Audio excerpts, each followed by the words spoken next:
Do you remember the Vernee Apollo? Initially it should be available in summer 2016. Well, just a few weeks ago it finally went on sale with a delay of around 6 months. So we put it to the test for you guys and checked out if this phone is really a good pick. I'm Christopher from ChinaMobileMag, enjoy watching this review.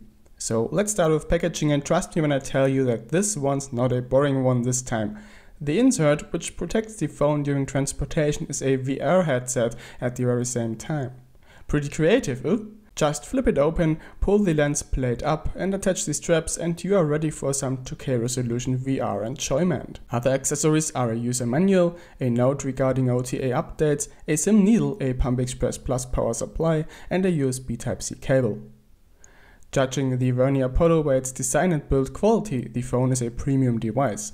The phone is entirely made out of metal and the plastic caps found at the Vernee Apollo Lite are history. For proper reception quality, Vernee makes use of thin antenna lines which are seamlessly embedded into the metal using nano injection molding, so you almost can't feel them when gliding your finger across them. Since the body is CNC crafted out of one single piece of metal, it is very sturdy and can't be bent. Accuracy of the build is very good, there are absolutely no sharp edges, gaps or loose buttons. The SIM trays are perfectly even with the phone's frame, the port and speaker openings are perfectly drilled out the body as well. Like on the Vernee Apollo Lite, it's the SIM trays which are a little strange. Despite the phone offering 2 separate trays, you cannot use 2 SIM cards and 1 microSD card at once. You can use either 1 microSD card or 1 nano SIM card in the first slot and 1 micro SIM card in the second slot. The better choice would have been to use 1 tray for 2 SIM cards and the second tray for a microSD card only. The front is covered by 2.5D glass, which however does only feature a very slight curve to its edges. Touch buttons are missing like on the Vernee Apollo Lite. An RGB status LED is situated left next to the phone's receiver. Sadly, there is no way controlling it. The phone receiver is protected by a speaker grill, which also is even with the glass surface and thus doesn't attract dirt that much. Weight-wise, the Vernee Apollo measures in at 186 grams, the thickness of the board is 9.5 mm and 10.3 mm with the camera module. Due to the slightly curved rear, the phone does feel a lot thinner though. On the left and right side the body is only 6.8 mm thin. The 5.5-inch screen of the Vernee Apollo is a 2K LCD panel with 2560 by 1440 pixels resolution. This makes it a very nice choice for VR headsets since pixels are much less visible then. Anyway, there ain't any more benefits besides of that. Within a normal viewing distance there is absolutely no difference between a 2K screen and a Full HD one. Its actual disadvantages you get, and quite a few of them. The backlight brightness has to be higher, which means the panel needs more energy. Also, such a high resolution is heavier on the GPU, which again means more energy being consumed. The panel itself is good, but for sure not the best 2K screen we have seen so far. Contrast and brightness are good, but colors do look a little washed out.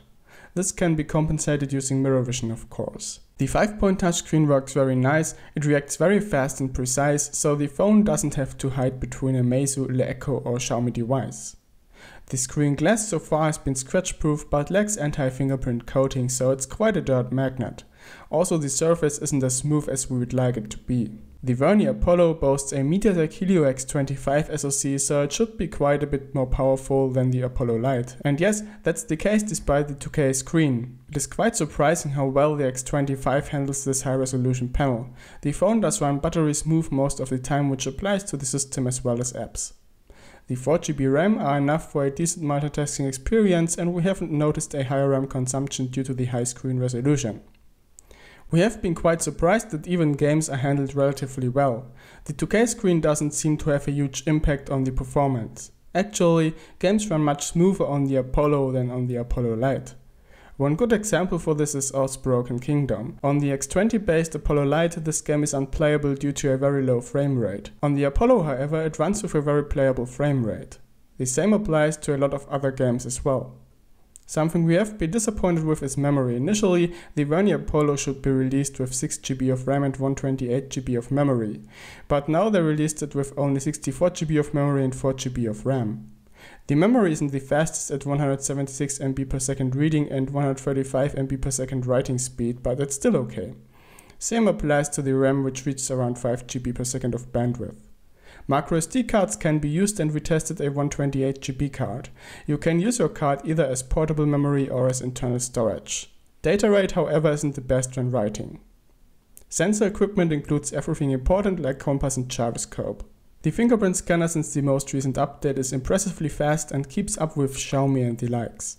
The phone unlocks almost immediately upon touching the sensor. Reliability can be improved a little with 2 out of 10 failed attempts. Something we really dislike about the Vernee Apollo is how hot it gets.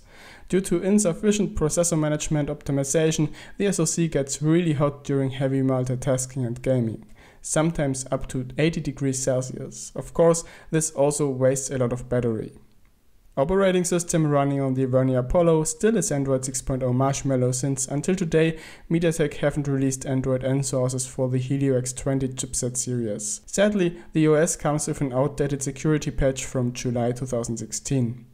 The system is clean, we haven't noticed any bugs. The UI has not been customized. Unfortunately, there are no useful additions such as settings for the status LED. For notifications, this one does only light up in blue, which cannot be changed. The on-screen keys can be customized a bit. You can rearrange the icons and allow manual hiding of the bar. Mobile network signal strength has been top-notch despite the Metal Body and LTE band 20 is supported. The Wi-Fi signal is perfect and we had no issues in rooms with bad Wi-Fi coverage.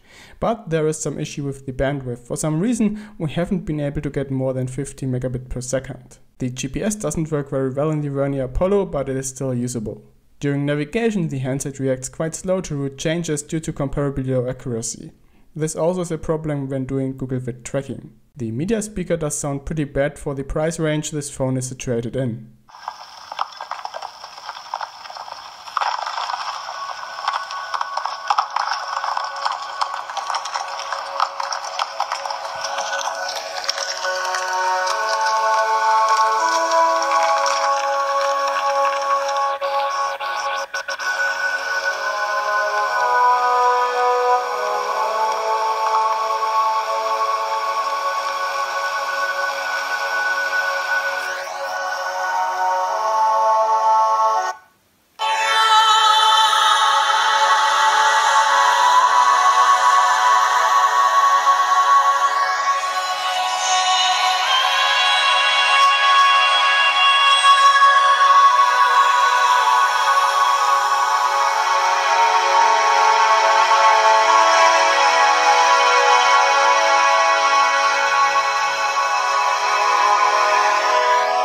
Another disappointment is the missing noise cancelling mic. Calls in loud environments sometimes are an issue due to that. Also, the earpiece does sound a bit tinny and dull. The headphone jack delivers a clear output with high volume. The main camera of the Vernee Apollo is based on a 21 megapixel Sony IMX230 sensor with f2.2 aperture. The optimization job they have done here isn't the best one, but at least they use a proper camera module with good lenses, so there are no unsharp spots in the pictures. At daylight, the camera delivers okay results and the HDR mode is pretty useful at times. The focus does work pretty fast, but sometimes has issues getting small stuff sharp. The shutter time is a bit long. What you noticed is that when zooming into pictures, they look a bit mushy quickly, so it lacks a proper amount of detail. Maybe this can be improved with further optimizations of the camera algorithms. Pictures taken in darker areas often look a bit grainy. Also, in low light situations, the camera doesn't perform well. There are lots of noise and sharpness isn't good. Also, with the LED flash, it is hard to get sharp pictures without using a tripod or something to support your hands. When recording videos, the camera does support 4K resolution. Surprisingly, there is even EIS support for 4K videos. Sadly, there is no autofocus when shooting videos, so you need to use tap to focus. The focus is set very aggressively, so you see jumping in the picture and hear the noise of the camera module. Audio quality is quite good, but it lacks some depth and the volume could be higher. The 8 megapixel front camera delivers quite good results at daylight, which definitely are good enough for most selfie takers. With a 3180 mAh battery, the Vernee Apollo should be capable of getting users through a day easily. Sadly, due to the bad optimization, this is not the case yet. On average, our phone used 18% of battery per hour in real-life use, which is quite a lot. On average, we reached around 5.5 hours of screen on time. Charging from 20 to 100% takes only a bit more than 1 hour thanks to PE+. From 20 to 60% it only takes 30 minutes. Verdict: in the end we have to say something that recently was the case quite often. Price-performance ratio is not the best on this phone. Yes, it could be a good device, but right now it does have too many flaws, which, especially after the long time of waiting for this phone, is a real letdown and makes us wonder what the hell they did all those months. On the other hand, Vernee in the past updated all of their devices quite frequently, and since most of the shortcomings are software issues, we are sure that we will see some improvements over time. So that's all for this review. I'm Christopher for CMM, see you in the next one.